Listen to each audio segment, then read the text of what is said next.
Okay mga papi, done installation po tayo dito sa Yamaha Aerox version 2. Nagabili si sir ng promo package natin. Ito po yung mga kinabit natin sa motor ni sir.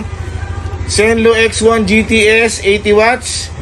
Ito po yung ginamit nating switch, MSM 3-way switch. So ito po yung kanyang low beam tsaka high beam.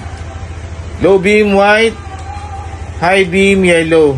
And then meron din tayong kinabit na black passing switch.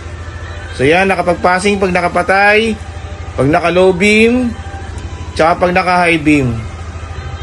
Okay. Sa busina na sir, kinabit natin, Bosch Europa. So dual horn setup, stock horn selector, naglagay tayo ng halo switch dyan.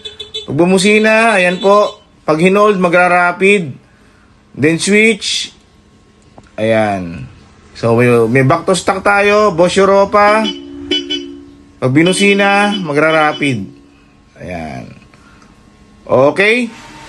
Para sa mga gusto mag-avail ng ganitong promo package, mag-message na po sa Facebook page namin o pumunta dito sa Scooteristas online shop. Okay mga guys, maraming salamat po. Ride safe.